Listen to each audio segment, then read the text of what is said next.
Mari kita buka bersama-sama membaca basmalah. Bismillahirrahmanirrahim.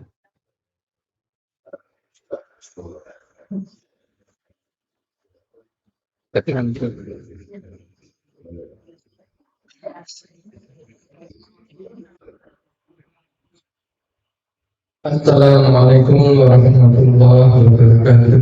Waalaikumsalam warahmatullahi wabarakatuh. Alhamdulillahilladzi arsala rasulahu bil huda wa dinil haqq liyudhhirahu 'ala dini kullihi wa law kariha al-kafirun wa kariha al-mushrikun. Asyhadu an la ilaha illallah wahdahu la syarika lahu wa asyhadu anna Muhammadan abduhu wa rasuluh. Allahumma shalli 'ala Muhammad wa ala ali Muhammad. Alhamdulillah, Bapak-Ibu sekalian, di tengah hujan dan suasana yang masih punya kesempatan untuk mengkaji ilmu Allah, mengkaji Al-Quran. Kita mulai pertama kali dengan berbagai syahadat kita sama-sama. Bismillahirrahmanirrahim. Asyhadu an la ilaha illallah Asyhadu an wa asyhadu anna Muhammadar Rasulullah.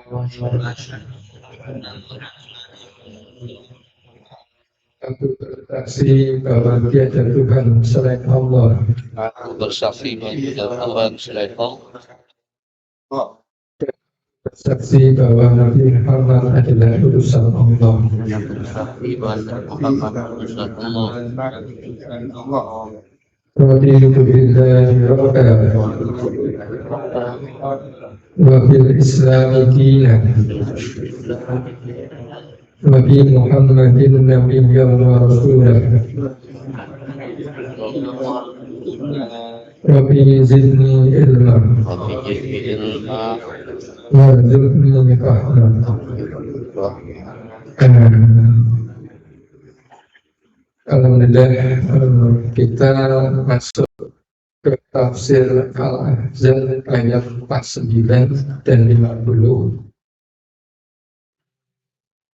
Hanya cuma 2 ayat, tetapi mungkin panjang, jadi tidak tahu apakah nanti bisa sampai selesai 50 atau cuma 49 ayatnya.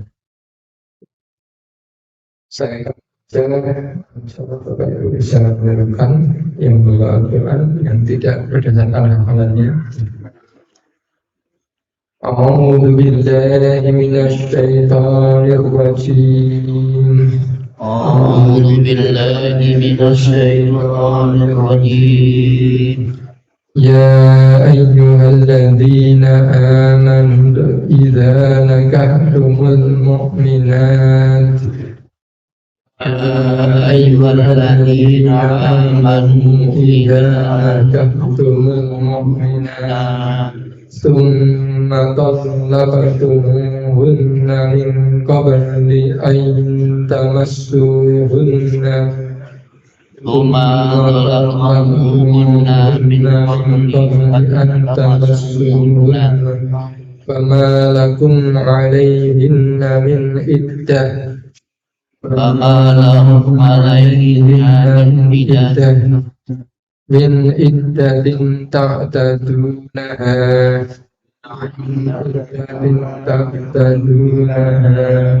فمتعوهن وسرحوهن سراحا جميلا. فمتعوهن وسرحوهن سراحا جميلا. يا أيها النبي إنا أحللنا لك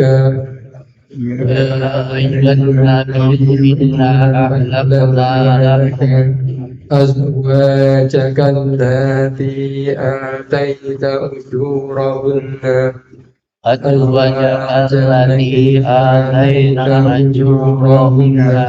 وما ملكت يمينك مما أفاء الله عليك وما ملكت يمينك مما أفاء الله عليك وبنات أمك وبنات أماتك وبنات عمك وبنات أماتك وبنات خالك وبنات خالاتك وبنات خالك وبنات خالاتك اللاتي هاجرن معك التي هاجرنا معك وامرأة مؤمنة إن وهبت نفسها للنبي وامرأة مؤمنة إن وهبت نفسها للنبي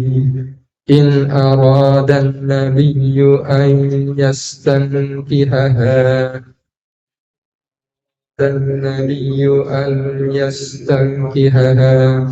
خالصة لك من دون المؤمنين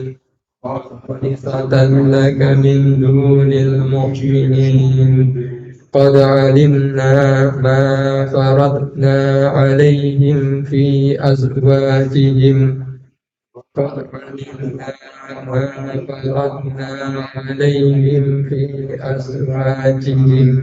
وما ملكت أيمانهم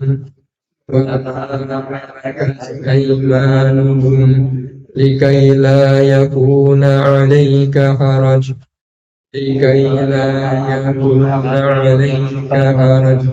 وكان الله غفورا رحيما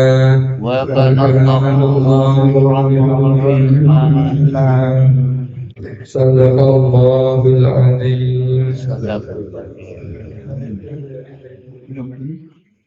Monggo bisa diunjuk-unjuknya. Bukan panas, Masih panas. bukan panas. Yang pertama saya akan menjelaskan yang Al-Ahzab 49 berdasarkan dari tafsir Al-Nawawi serta dari tafsir Ibnu Katsir. Ayat-ayat ini terkait dengan pernikahan, terkait dengan hukum pernikahan, berkaitan dengan hukum syar'i, dan juga nanti terkait dengan wanita-wanita yang boleh dinikah. Di Al-Ahzab 49 Allah Ta'ala berfirman, "A'udzubillahi minasyaitonir rajim, ya ayyuhalladzina amanu, wahai orang-orang yang beriman, idza nakahtumul mu'minat, apabila kamu menikahi perempuan-perempuan yang beriman, tsumma tallaqtumuhunna, kemudian kamu mentalaknya, mencerainya, min qabli an tamassuhunna, sebelum kamu menyentuhnya. Maksudnya menyentuhnya ini mencampurinya sebagaimana layaknya suami istri. Fama lakum alaihinna min iddatin ta'taduna, maka bagi kamu itu tidak ada atasnya dari iddah yang kamu bisa meminta agar dia menunaikan iddahnya. Artinya tidak ada iddah bagi wanita yang dicerai oleh suami sebelum dikumpuli. Famati'uhunna, berilah kesenangan bagi wanita tersebut, wasarrihuhunna, dan lepaskanlah wanita tersebut sarahan jamilah, dengan lepasan yang baik. Jadi dalam ayat ini terkandung banyak hukum, ya.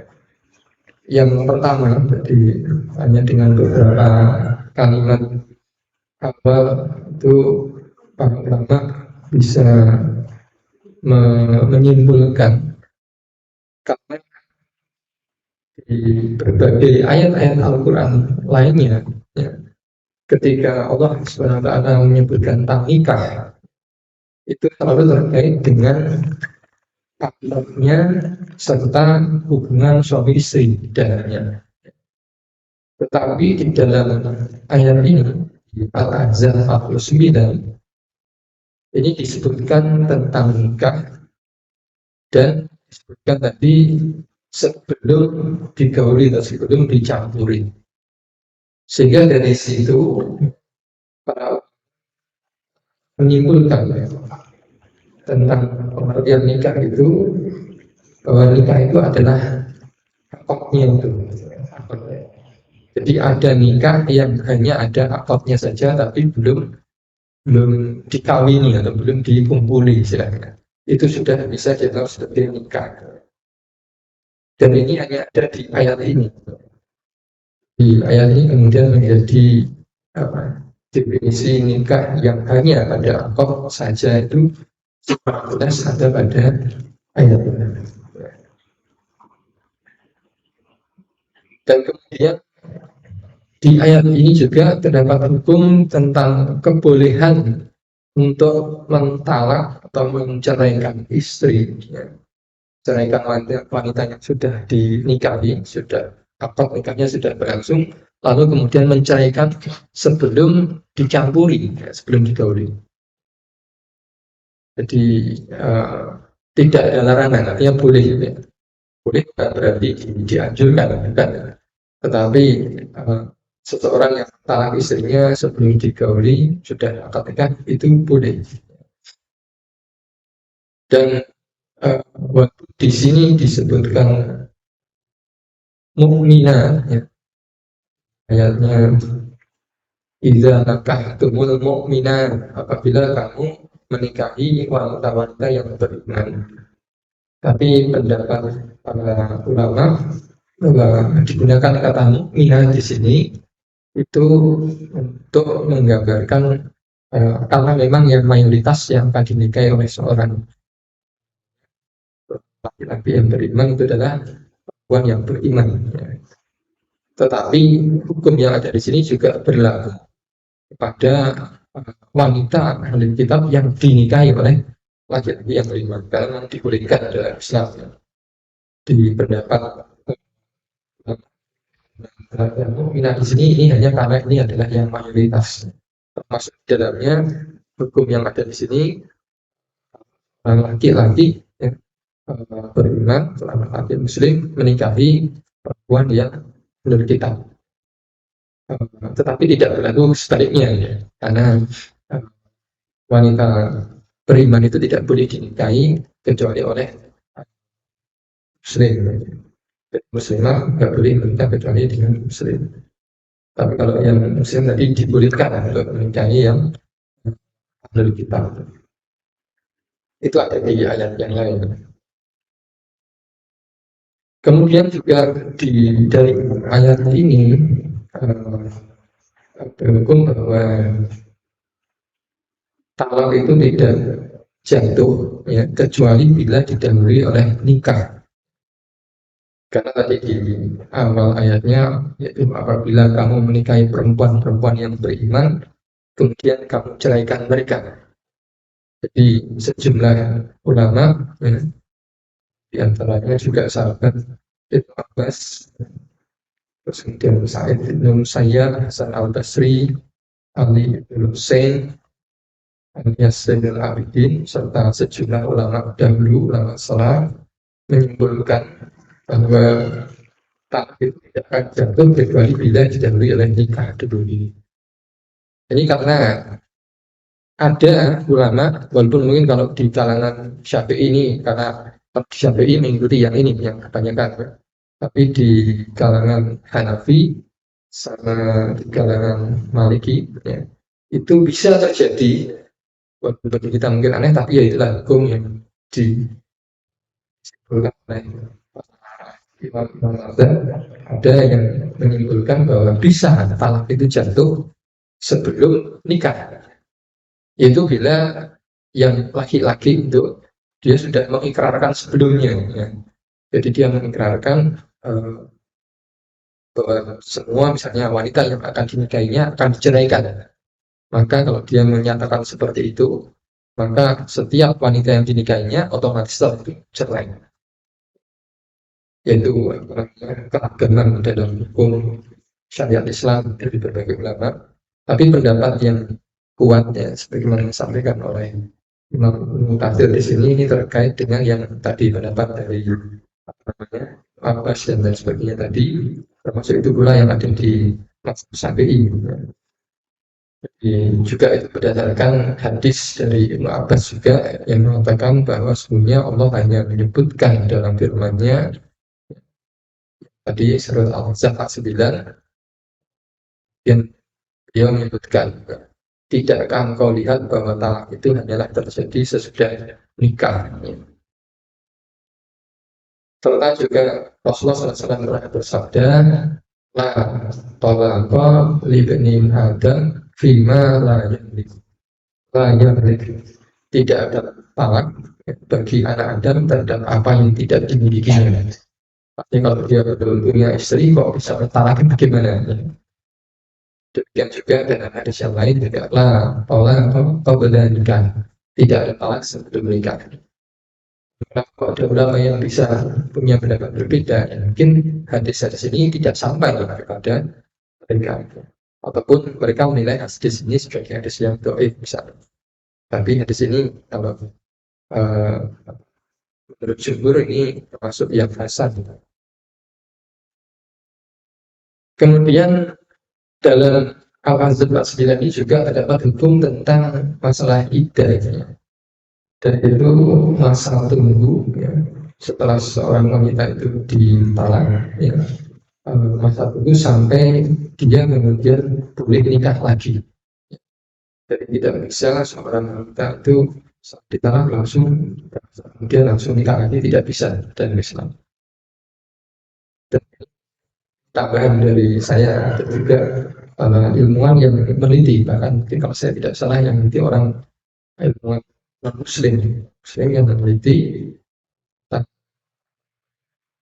kesucian seorang wanita ya, bahwa ternyata seorang wanita itu kalau sudah berhubungan sama istri itu masih ada sisa-sisa dari sperma yang suaminya ya, sampai beberapa saat, berapa kali suci, sampai 3 kali suci. Itu dari fakta ilmiah ya. Sudah pernah diteliti. Saya tidak tahu bagaimana cara mereka menelitinya, tapi yang jelas sudah meneliti dan itu ternyata sesuai dengan ini. Jadi masa iddah itu bisa semacam untuk menjaga jangan sampai tercampur keturunan dari suami sebelumnya dengan suami sesudahnya. Gitu ya. Dan itu hanya ada dalam Islam, dalam agama lain itu sebabnya tidak ada masa iddah. Jadi dalam Al-Ahzab 9 ini ada hukum iddah ya. Tadi di ayat pasal itu fa'alakum alaihinna min iddatin ta'taduna. Tidak ada atas kamu tidak punya hak atasnya dari iddah ya, yang kamu bisa memintanya untuk ditunaikan. Selama masa iddah ya, kalau seorang suami mentalak istrinya itu bisa rujuk kembali, masih bisa rujuk kembali ya. Tapi kalau sudah jatuh talak dia nggak bisa rujuk kembali, kecuali kalau wanita ini kemudian menikah dengan orang lain ya, dan kemudian disempurnakan nikahnya, kemudian dicerai, baru kemudian suami yang sebelumnya bisa melamar lagi mulai dari awal. Dari awal. Sedangkan kalau tadi masih dalam masa iddah itu tidak perlu lagi, kalau bisa rujuk tidak perlu akad nikah. Jadi dalam Al-Ahzab 9 ini bagi wanita yang ya dicerai, jadi sudah dinikahi, dicerai, tapi belum pernah digauli, belum pernah dicampuri oleh suaminya, maka tidak ada iddah baginya. Tidak ada iddah. Boleh setelah dicerai itu langsung nikah lagi, boleh. Wanita langsung. Karena memang belum dicampuri, digauli. Itu juga bisa kita pahami bahwa iddah itu terkait dengan tadi apa namanya digaulinya ataupun adanya hubungan suami istri. Kalau tidak ada itu maka tidak ada iddah. Dan dari situ juga bisa kita pahami tadi itu yang seperti yang hasil bagian ilmuwan tadi, bahwa iddah ini memang kaitannya untuk menjaga jangan sampai tercampur apa namanya bibit ataupun keturunan antara suami sebelumnya dengan suami setelahnya. Dalam aturan ini menurut para ulama ya, yang tidak ada iddah tadi bagi yang belum dicampuri itu tidak dikecualikan dari aturan ini, kecuali ya, jadi kecuali hanya untuk wanita yang ditinggal mati oleh suaminya. Karena wanita yang tinggal mati oleh suaminya, jadi apa namanya pisahnya itu karena caranya karena mati, itu tetap harus melaksanakan iddahnya selama 4 bulan 10 hari, walaupun suaminya belum mencampurinya. Jadi ada seorang seorang wanita dinikah, terus kemudian suaminya belum sempat mencerai, sebelum sempat menggaulinya, belum sempat mencampurinya, mungkin kemudian prianya itu pergi terus meninggal ya. Mungkin pergi kok bisa langsung meninggal ya, kalau zaman dahulu di perang jihad ya, atau ulang-ulang sudah tinggal nama ya. Ini belum sempat dicampuri tapi cerainya karena bukan karena ditolak tapi karena meninggal. Nah menurut ulama walaupun belum pernah digauli ya, karena dalam ayat lain memang disebutkan bahwa iddahnya itu 4 bulan 10 hari, maka itu harus ditunaikan walaupun belum pernah di itu saja pengecualiannya Mbak. Jadi kalau selain karena meninggal suaminya, maka tidak ada iddah bagi wanita tadi kalau diceraikan. Ini termasuk yang disepakati di kalangan ulama. Nah masa iddah ini mungkin sebagai tambahan itu ada bermacam-macam ya. Jadi kalau tadi yang perempuan yang ditinggal mati suaminya ya, maka masa iddahnya itu 4 bulan 10 hari. Apapun kondisinya, baik sudah dicampuri atau tidak, itu masa iddahnya 4 bulan 10 hari. Kemudian yang dicerai dalam keadaan hamil terus jatuh talak, masa iddahnya sampai melahirkan. Ya, masa iddahnya sampai melahirkan. Lalu kemudian wanita yang selama hidupnya belum pernah haid, ya, haid, karena penyakit dan lain sebagainya, misalnya, ataupun yang sudah berhenti haidnya, sudah menopause, ya, itu ketika ditolak maka masa iddahnya itu 3 bulan ya. Dan yang tidak dalam keadaan perempuan yang dicerai oleh suaminya dalam keadaan tidak hamil ya, dan sudah pernah haid dan sudah pernah berhubungan ya, maka masa iddahnya adalah 3 kali suci. Kalau yang belum pernah belum pernah dicampuri, maka tidak ada masa iddahnya kecuali karena meninggal dari suaminya. Jadi itu terkait dengan masa iddah, salah satu hukumnya yang ada dalam terkait dengan yang belum pernah di. Kemudian masih di Al-Ahzab 49, "Famatti'uhunna wasarrihuhunna sarahan jamila." Famatti'uhunna itu dari kata mut'ah. Mut'ah ini kesenangan. Ini bukan nikah ya. Jadi salah pahami dengan nikah mut'ah yang ada di kalangan orang Syiah ya. Itu nikah hanya beberapa saat ya di awal, jadi sudah dari awal dari awalnya sudah dinyatakan dinikahi hanya selama seminggu gitu. Itu dalam kawin kontrak ya. Itu dalam Sunni tidak ada, dan Syiah itu ada, dalam Sunni tidak ada. Dulu memang pernah diberikan Rasulullah di awal-awal saat perang, tapi kemudian dilarang. Dan tak apa yang di Syiah masih terus berjalan. Jadi mut'ah di sini bukan itu ya, di sini ya, famati'uhunna ini maksudnya berilah kesenangan baginya, maksudnya berilah uang, semacam uang yang menyenangkan hati bagi wanita tadi ya. Karena wanita ini baru habis akad, mungkin baru nikah, belum sempat kumpul, terus kemudian langsung dicerai. Kalau seandainya sudah disebutkan maharnya, maka maharnya ini sudah tertentu, yaitu setengah dari mahar yang disebutkan.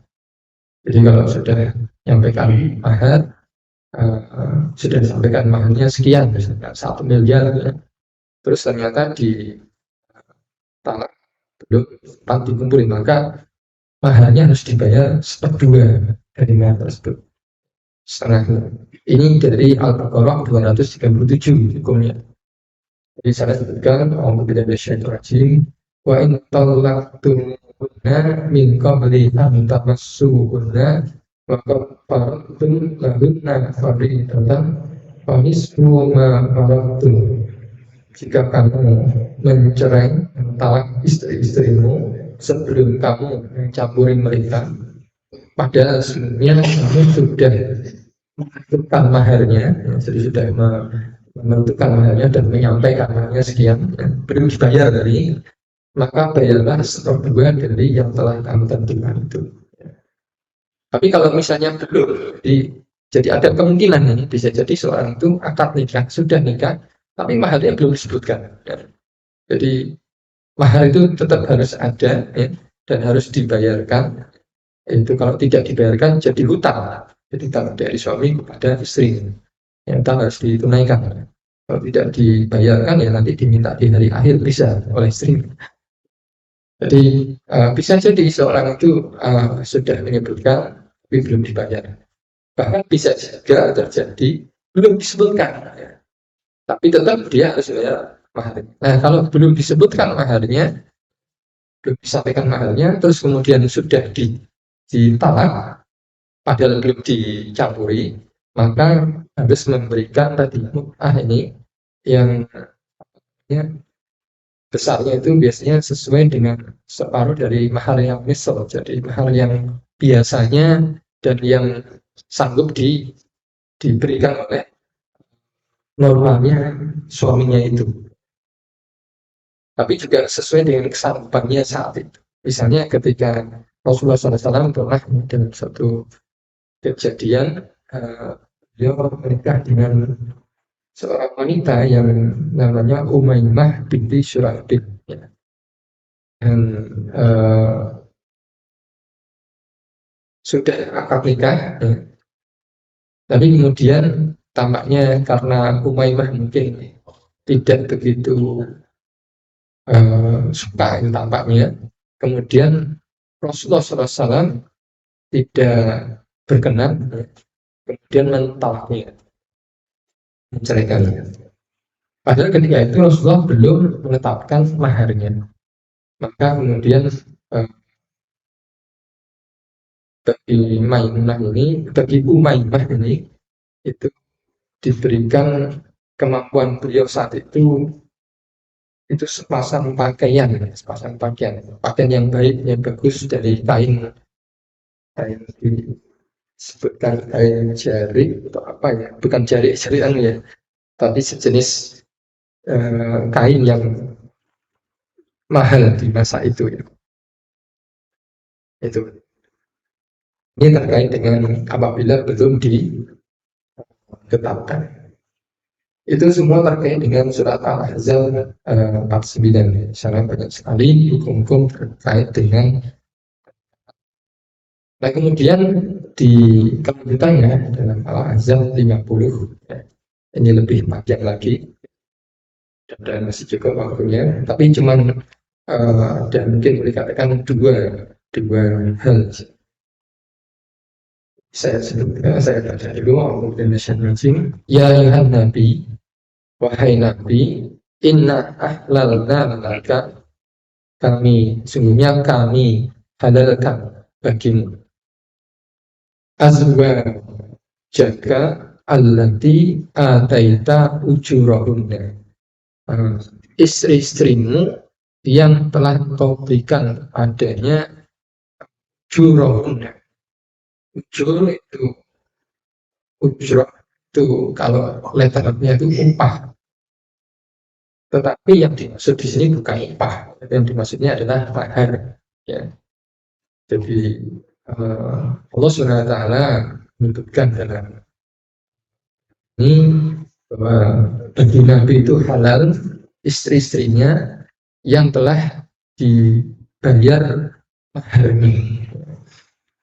Wama malakat yaminuka, dan apa yang melekat di tanganmu. Ya, malakat yaminuka ini kul yamin itu maknanya adalah hamba saya. Tentang hamba saya bisa panjang ya. Kapan-kapan kalau kita ketemu ayat yang membahas tentang hamba saya bisa kita bahas ya. Karena ini termasuk salah satu hukum syar'i yang banyak dilupakan, banyak tidak diketahui. Walaupun mungkin agak risih kita membahasnya, tapi kalau itu hukum syar'i ya kita harus tahu ya. Jadi bagi Nabi SAW itu Allah telah menghalalkan istri-istrinya yang sudah dibayarkan maharnya serta hamba saya.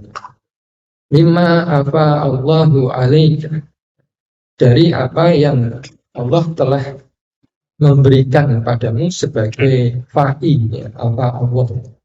Fa'i ini adalah harta rampasan perang. Dan itu bisa dipahami bahwa tadi itu hamba saya itu yang ada dalam Islam itu memang yang hanya terkait dengan nama hamba saya tadi, hukum-hukumnya terkait dengan hukum-hukum tentang perang, tentang ghanimah, tentang harta. Kemudian wabanati ammika wabanati ammatika, dan dihalalkan untuk Nabi itu anak-anak perempuan dari ammika, itu saudara laki-laki bapak. Apa itu? Paman, tetapi paman yang dari bapak. Karena beda ya. Jadi bahasa Arab demikian lengkapnya ketika membahas tentang masalah-masalah hukum, masalah waris, masalah nikah itu bisa dibedakan antara paman yang laki-laki dan paman yang dari jalur ibu. Berbeda dari bapak dan ibu. Jadi ammi, amma sama ammika dan ammatika itu beda. Yang ammika itu adalah paman laki-laki dari jalur bapak ya. Wabanati ammatika, ammah ya, itu bibi dari jalur bapak. Itu berarti anak paman itu kalau kita sepupu. Kemudian wabanati kholika, wabanati kholatika. Kholika itu paman dari pihak ibu ya. Dan anak bibi dari pihak ibu ya. Kalau kita semua mungkin keempat hal ini sama ya, itu saudara sepupu misalnya ya, sepupu atau misan ya. Misan sepupu sama aja. Allati hajarna maka, yang berhijrah bersama engkau.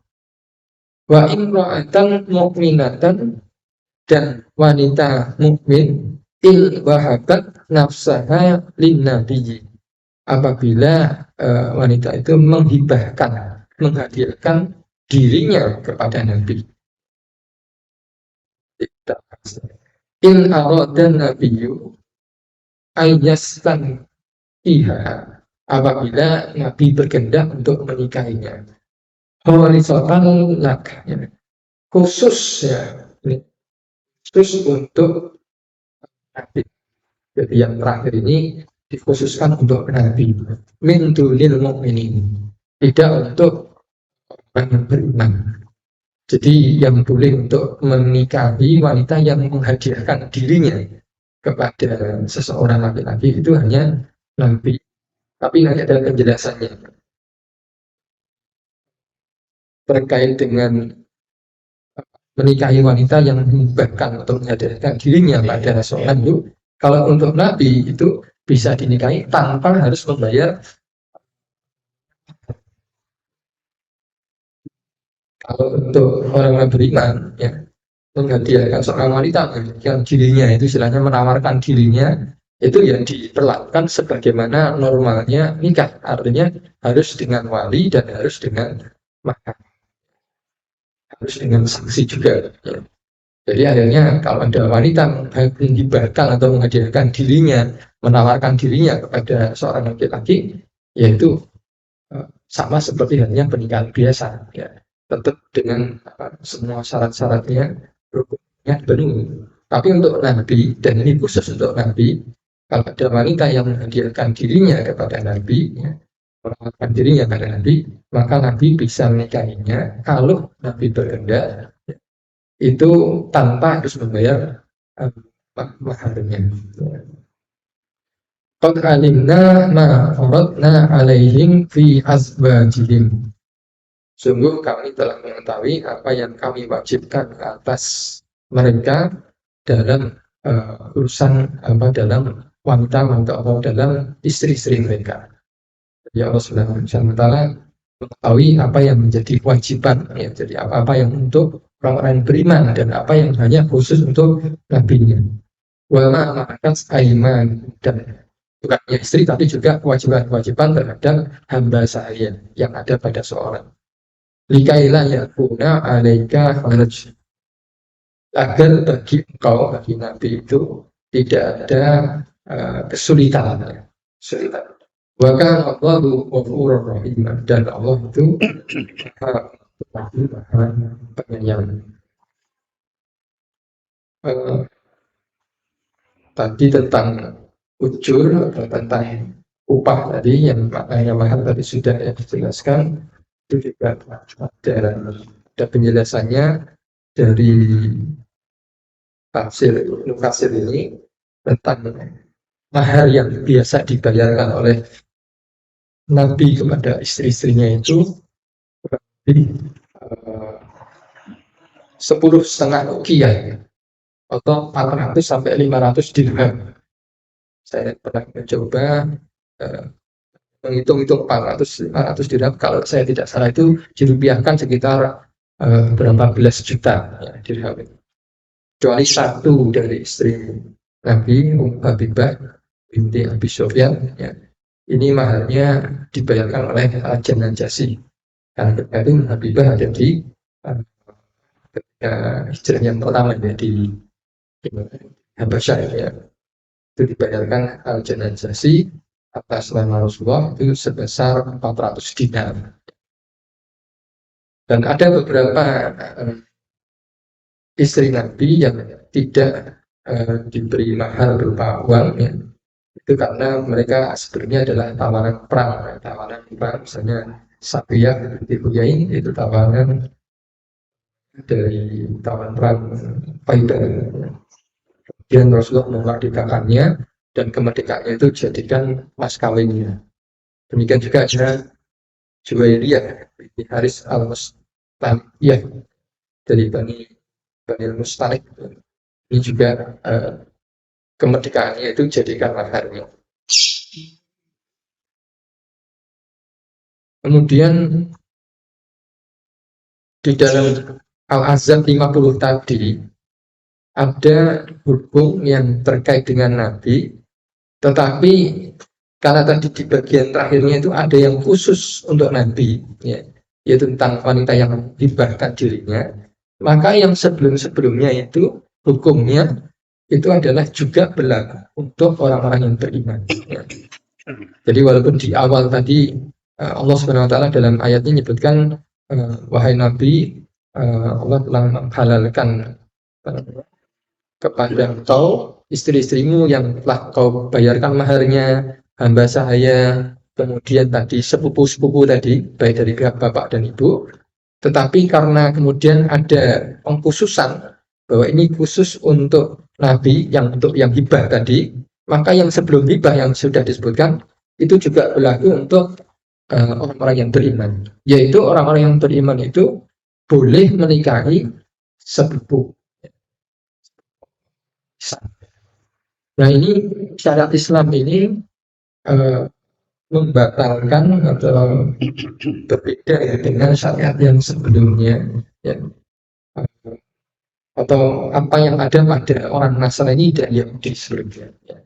Jadi orang Nasrani dan Yahudi itu mereka, misalnya yang Nasrani itu tidak membolehkan seorang itu menikah dengan wanita kecuali ada pembeda sebanyak 7 kakek, ya.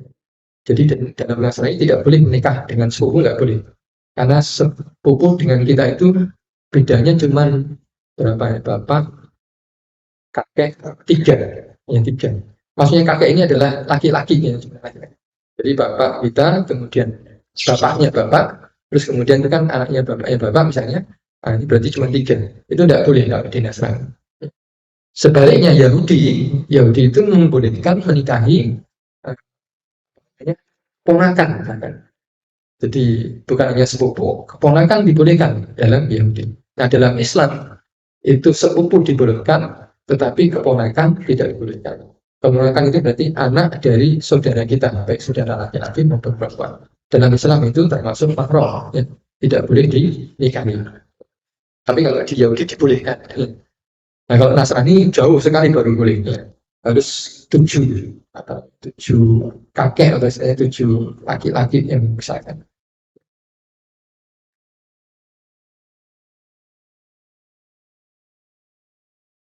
Kemudian juga terkait dengan wanita yang menghibahkan, ini ada kisahnya.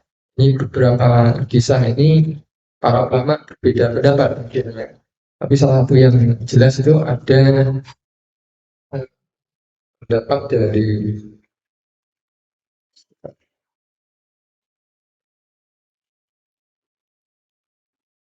Ibnu Abbas.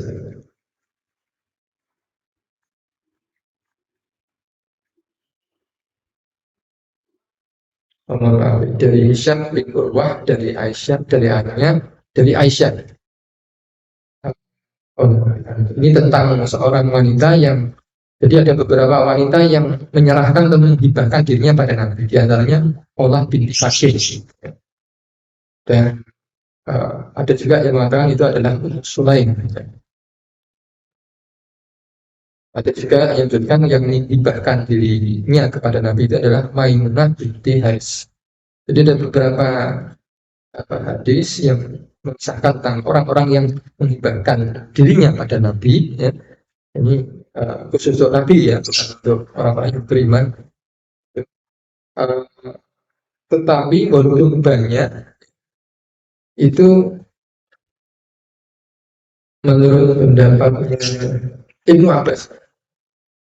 Jadi dari Ibnu Abbas mengatakan bahwa Rasulullah SAW tidak mempunyai istri seorang wanita pun dari kalangan wanita-wanita yang menyerahkan dirinya kepada beliau.